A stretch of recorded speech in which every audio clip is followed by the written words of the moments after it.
Want to know how to make billions with AI? Welcome to Digestive All Conversations.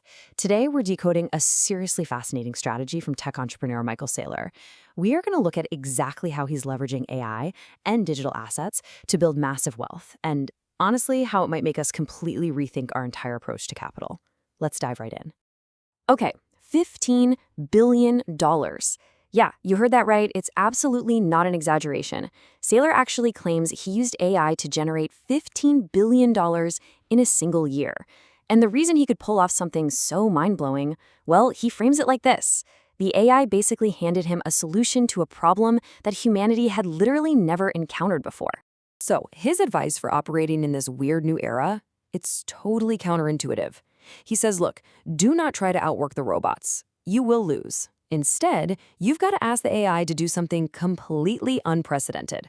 To hit that next level of success, you have to use these tools to locate what he calls the magic opportunity. All right, moving into section 1, the mission, digital empowerment. Now, securing that level of wealth isn't just about stacking normal cash.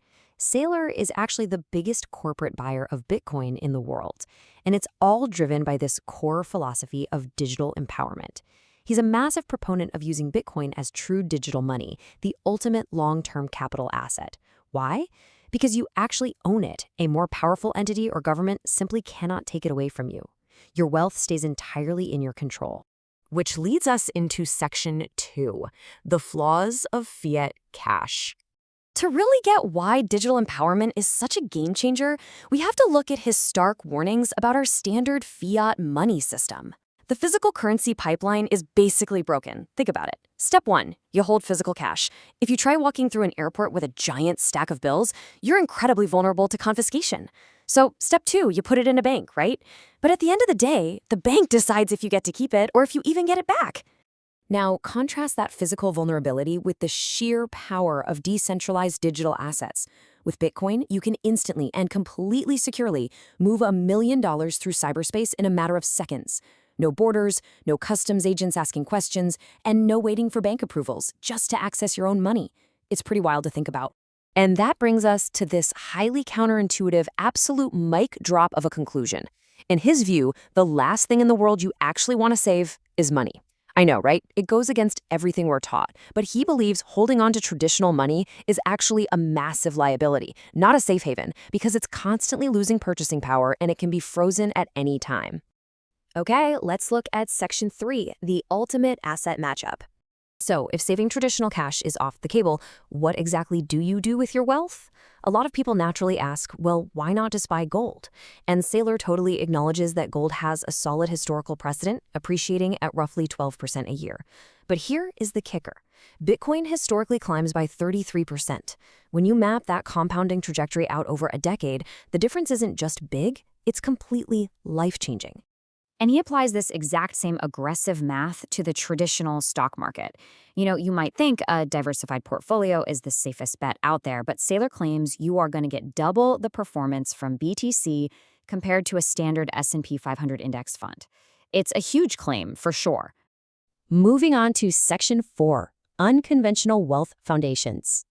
This whole radical perspective on digital energy heavily influences how he thinks you should build long-term wealth.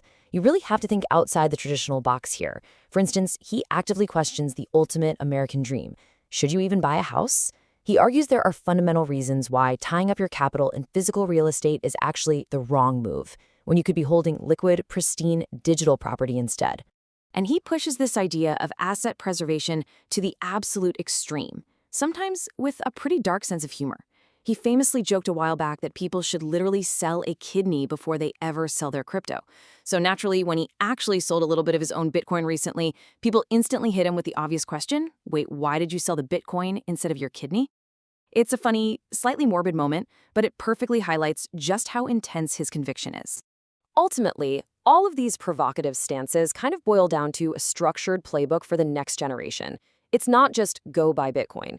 He actually outlines 10 rules for young adults. It's a whole framework. It covers building a strong foundation for your life, strategizing your career around these crazy new AI realities, and adopting these unconventional wealth tactics so you don't get left in the dust. So I want to leave you with this final provocative thought to chew on. What is your magic opportunity? Are you ready to stop outworking the robots and actually start building your own indestructible digital foundation? I really hope this explainer sparked some serious curiosity for you. See you on the next episode of Digest of All Conversation.